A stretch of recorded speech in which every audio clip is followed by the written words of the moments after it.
Here we are, the moment you've all been waiting for, the video that you subscribed to me for.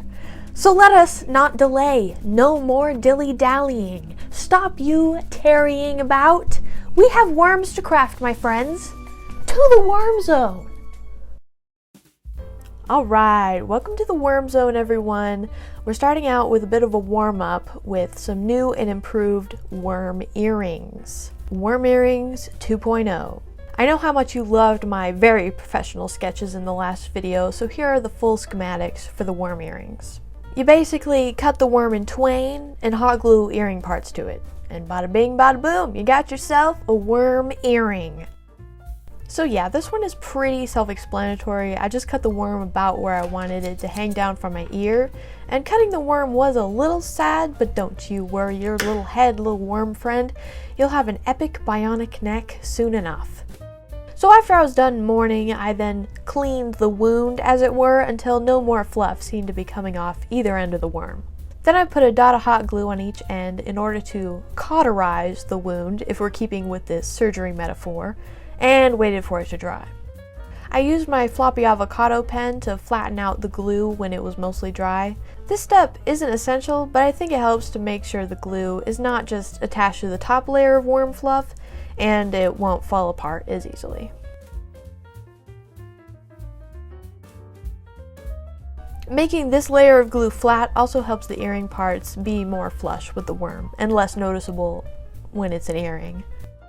So after the first layer of glue was dry, I put another glue dot on top of that and glued the earring parts to the worm. The stud end attached to the head and the safety bullet back to the back end. I will link the hardware I bought along with the worms from Amazon in the description below.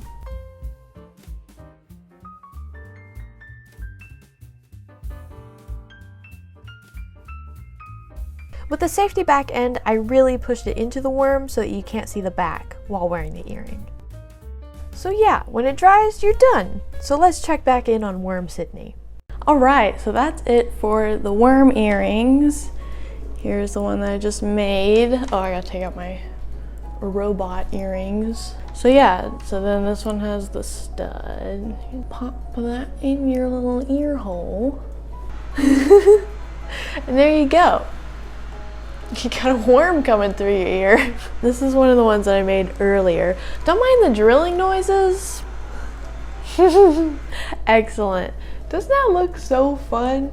And it genuinely looks like a worm is going through your ear, which I love so much. This wasn't my design, by the way. I saw someone on TikTok make worm earrings like this, and I was like, I gotta make me some of those. I actually made a bunch of different colors of them when I got my shipment of worms. I just couldn't help myself. They're so fun. Out of all the crafts that I'm making in this video, these are the only ones that I can truly recommend that you try in good conscience. They took like literally 10 minutes. Oh, and I'll link the original video that I watched of the person making these down below. So look out for that. So yeah, worm earrings 2.0 done.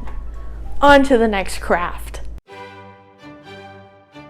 All right. Next craft. I got two words for you. Worm cape. Yes, worm cape. You heard me right. You're not having a stroke. Well, you might coincidentally be having a stroke. I cannot know that. If you smell almonds right now and you are not currently eating or sitting next to a gargantuan bowl of almonds, you may want to get some help. But back to the worm cape. You might recall in my last worm video that I had the ideas for worm fringe and worm wings, so I combined them both into the idea of worm cape. So basically, I'm gonna make a cape and then hot glue some worms to it. That's it. That's the craft. So let's get started. Now, I have never made a cape before, so I started out making a test cape out of some brown fuzzy fabric I had laying around. Don't ask. Anyway, so it was at this point that I realized I had no idea what I was doing. Prior to this point, I looked up several different cape tutorials, just trying to understand. Hey, cape tutorial makers, as a non-sewer, I had no idea what the heck was going on, no matter how many times I read and reread the instructions. So you might want to work on that for next time. Anyway, so at this point, I'm going off a Buzzfeed cape tutorial because it was the only one that I could actually decipher. But I will link all of my cape resources below. First, I marked the corner of the fabric and realized that was way too little fabric. Oh, okay, I did it wrong. Needs to go in the middle. Then I realized that mistake and with the help of my mother, marked out a half circle with a 12-inch radius in the center of the fabric. I used 12 inches because the Buzzfeed tutorial said to measure from shoulder to wrist for the cape length, and I only wanted the cape to go to my elbows, so I only measured to 12 inches. This made a pitifully short cape. It's good, right? No! Oh. It's so small! It was a practice one, right? It is, but I was trying to make it the same size it would be. This was 12. What happened? Because you're going around in a circle, you need to double it. As my mother pointed out, you have to make your radius twice as long for it to be the length that you want. Because, you know, it's a circle. You got a nice little shawl. It's not a nice little shawl. It doesn't even go over my shoulders. It's a collar. It's a collar, really. It's a collar. It is a collar. If you need a collar, A brown fuzzy you collar? know how to make one. Oh, I know how to make one, yeah. You could be a monk. Freak. Well, at this point I didn't have enough brown fuzzy fabric left to make another test cape, so I used some muslin I found from my father's abandoned furniture making endeavors. I didn't record making the second and third test cape because I felt way out of my depth with everything and I just wanted to get it done. Also, as a side note, at no point in this process did I ever consider buying a cheap cape and gluing worms to it. Never once. What can I say? The Worm Queen spares no expense, time, or sanity. The worms called for a custom-made capelet, and I delivered. Incidentally, in making my muslin test capes, I accidentally made what is called a toile, which is a mock-up of a sewing pattern made in cheap fabric like muslin to practice before you make the real thing with your expensive fabric. So, I'm pretty much a pro and I didn't even know it. So after I had a toile that I liked, which took all day to make by the way, I traced around it onto my black fabric and cut it out. So I ended up combining a pattern for a Halloween cape and the Buzzfeed tutorial because the Buzzfeed tutorial was for a half circle cape and I wanted less of an opening at the front, so I made a 3/4 circle instead like the other tutorial. Basically, you make a 3/4 circle skirt just with a smaller hole at the center for your neck. And bam! Capelet! Then, as per the Buzzfeed tutorial, I made a little collar for the cape and sewed it on. And with that, let's check back in on Worm Sydney, shall we? So I finished the cape base, bask in its glory. I am really, really happy with the results. Like, look at this. I made a freaking cape, my guys. I don't sew anything at all, ever. I really thought this was gonna be a huge flop, but look. This is a cape that I could wear at Halloween, and no one would question it at all. So since last we spoke, I put the collar on, and I think the collar really adds a lot. It's great, and great for the worm purposes, because I can put them under, and then have like a worm collar too, which I think will be really, really nice. I added this clasp at the top. Again, I sewed it on all by myself. I was really proud. I'm really proud of this whole thing. And yes, I am recording in the bathroom right now because it is currently 10 o'clock at night, and this is the only place that has enough light, and it is the only place that I will not awaken my mother with my nonsense. Because let's face it, this is 100% unadulterated nonsense. Also, it may seem like I'm really tall right now, truly a giant among men, when in reality I am average to short height. So I am currently standing on a decorative suitcase box, which may or may not break into a million pieces as we speak. And yes, when I was buying this fabric from Joann's, the lady at the cutting counter did in fact ask me what I was going to use it for. And I had to tell her that I was going to make a worm cape. I feel like that's very important information to know about this project. So yeah, just wanted to show you the finished cape base. I'm going to set it aside and wait for my next shipment of worms from Amazon to come in so that I may cover this baby in worms. Just so many worms. Let me get off this box so I can give you a little cape twirl.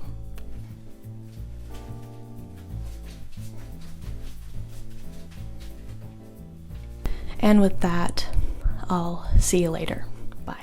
So yeah, I realized that I did not have enough worms at all. So I had to wait for more to arrive in the mail. This is how many worms I had already, and this is how many I ordered. So I had more than enough worms to work with at this point. That's enough messing around, get back to work! And enjoy this little montage of me unpackaging and sorting the worms.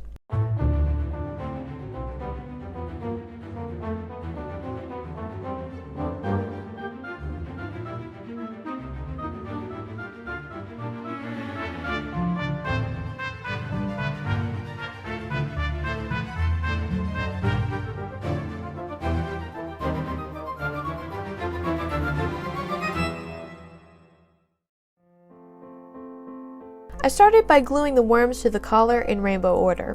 You can see me planning out how I was going to arrange them and then gluing them.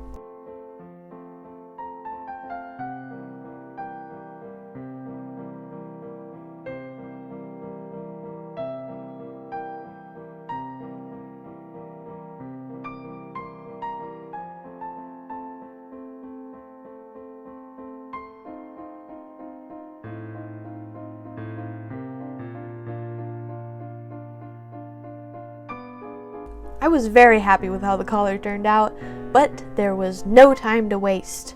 On with gluing the worms onto the body of the cape. I started out arranging them with the nose of the worm at the top, but I realized they looked better with the tail glued at the top and the worms dangling nose down. So yeah, I just glued the worms in layers on the cape until the whole thing was covered.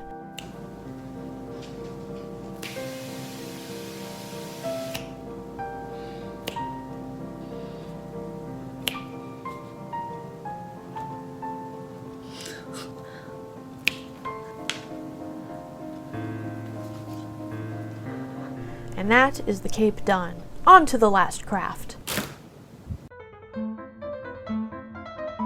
And for the grand finale, the moment you've all been waiting for, we have giant worms! For this one, I was going to use the same black fabric as I used for the cape to sew a giant worm and then hot glue black fluff in a spiral around the worm with your classic worms on strings glued in the gaps between the fluff on the worm. If that sounds highly confusing, congratulations, you're very perceptive. You'll see what I'm talking about in a second. And the plan to make the big black fluff was I was going to tie big black yarn around smaller black yarn and then brush out the big black yarn in order to have kind of a tube of black fluff that I could glue onto the worm. Wow, turns out I might not be very good at describing things in a way that makes sense. So with that highly confusing plan in mind, let's start on the worm base. I started out by drawing out my worm pattern onto the muslin.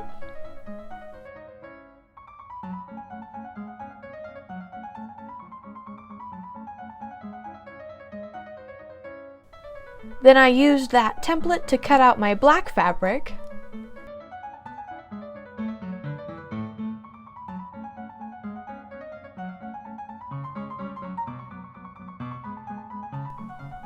Which then I sewed together.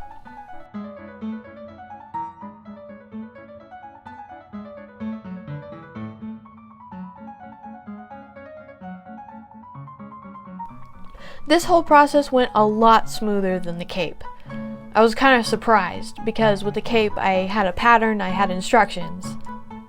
But with this I was kind of flying by the seat of my pants and I was very surprised that it was working. It was kind of meditative making this giant worm. I listened to John Green's podcast, The Anthropocene Reviewed, while making most of the worm base, and I would highly recommend that podcast.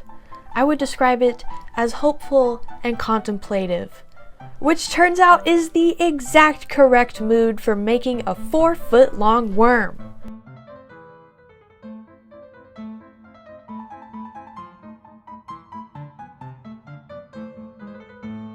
Once I had the worm sewn, I stuffed it with polyfill, or polyester fiber fill, as I like to say sometimes. You don't know me, you don't know my life.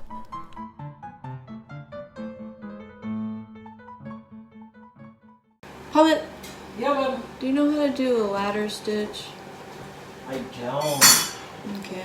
A ladder stitch, or you might see it called a slip stitch.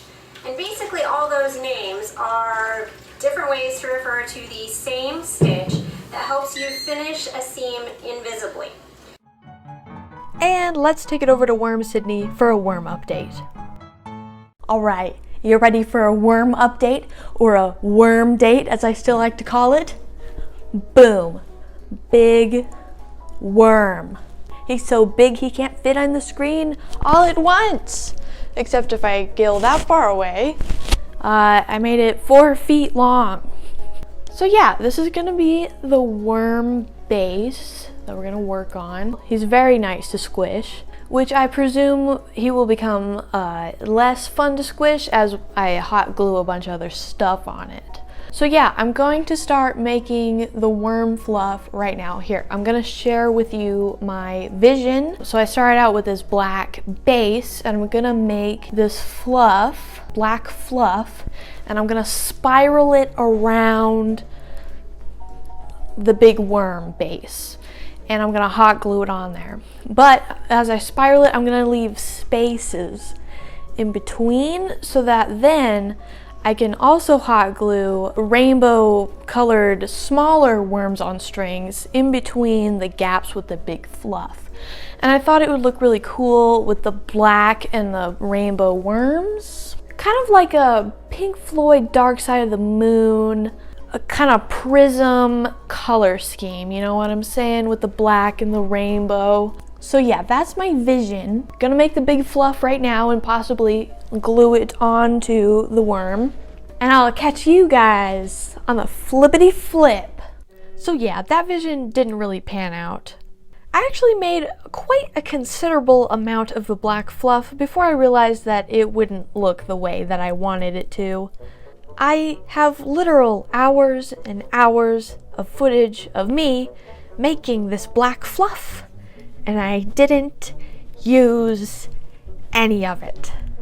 It was just too big and mangy looking for my purposes. So instead, I bought some black faux fur yarn and glued it close together on the nose and tail of the worm and spiraled it in the center to kind of tie the whole worm together.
Once the black fur was done, I had to order even more worms for the big worm because I used every single worm I had on the cape.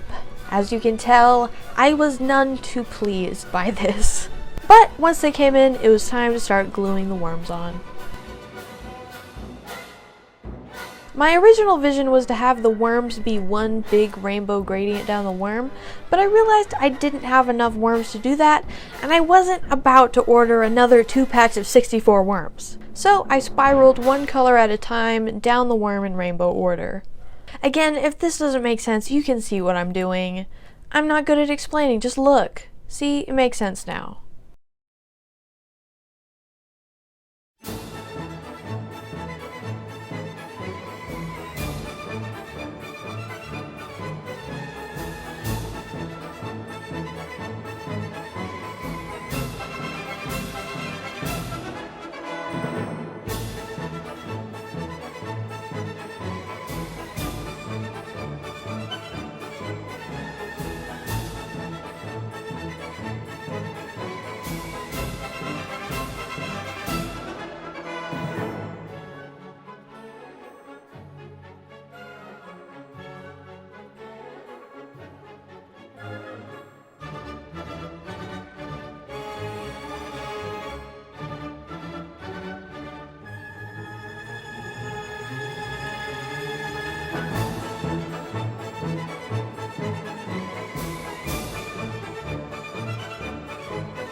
This took an inordinate amount of time, but I think it turned out really cool. And after the worms were finally all glued, I added the final touches.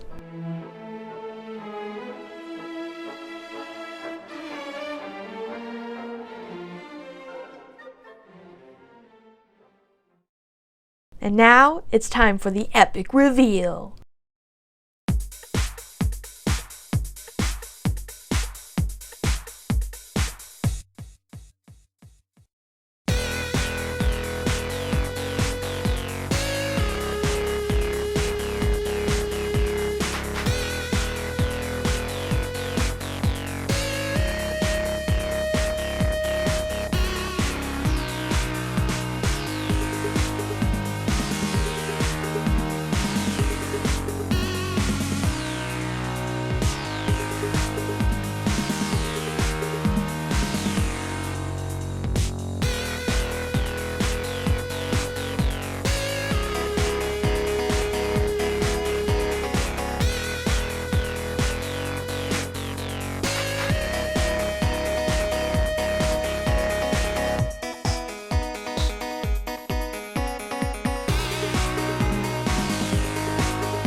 What? You got a problem with this? Don't talk to me or my worm son ever again, okay? Okay. So, I don't know about you, but I'd say this video was a massive success. I made 3 new worm crafts for you. We've got Giant Worm.